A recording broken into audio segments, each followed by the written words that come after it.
বিসমিল্লাহির রহমানির রহিম। সবাইকে সিয়াম স্টাডি পয়েন্টের পক্ষ থেকে স্বাগতম। আজকের ভিডিওতে আমরা আলোচনা করব ক্লাস 9-10-এর গণিত পরিসংখ্যান অধ্যায়ের একটা ক্ষুদ্রতম টপিক। এটা হচ্ছে প্রচুরক শ্রেণীর মধ্যমান নির্ণয়। তো প্রথমে আমরা শ্রেণীব্যক্তি এবং গণসংখ্যা দেওয়া আছে। তো এই শ্রেণীব্যক্তি এবং গণসংখ্যা থেকে আমরা আজকে প্রচুরক শ্রেণীর মধ্যমান নির্ণয় করব।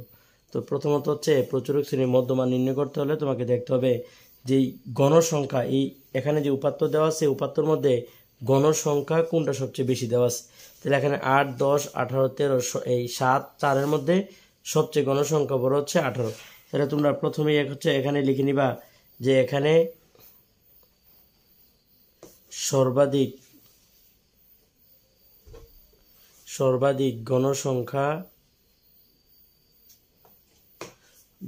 হচ্ছে 18, যা এই 18 হচ্ছে এই 61 আর 65 শ্রেণীতে অবস্থিত।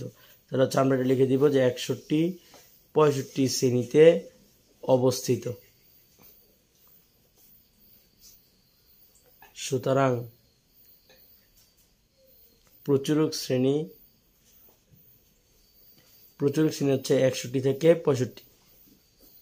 যেহেতু আমাদেরকে বলছে প্রচুরক শ্রেণীর মধ্যমান নির্ণয় করো, তাহলে আমরা প্রচুরক শ্রেণী পাইছি হচ্ছে 61 থেকে 65। তাহলে আমরা এই মধ্যমান নির্ণয় করার সিস্টেম আমাদের প্রথম এই প্রচুরক শ্রেণীর এই উচ্চ সীমা এবং নিম্ন সীমা যোগ করতে হবে, যোগ করে 2 দ্বারা ভাগ। তাহলে এই প্রচুরক শ্রেণীর মধ্যমান নির্ণয় সিস্টেম যে এই প্রচুরক শ্রেণীর যে শ্রেণীটার উচ্চ সীমা এবং নিম্ন সীমা যোগ করে 2 দ্বারা ভাগ।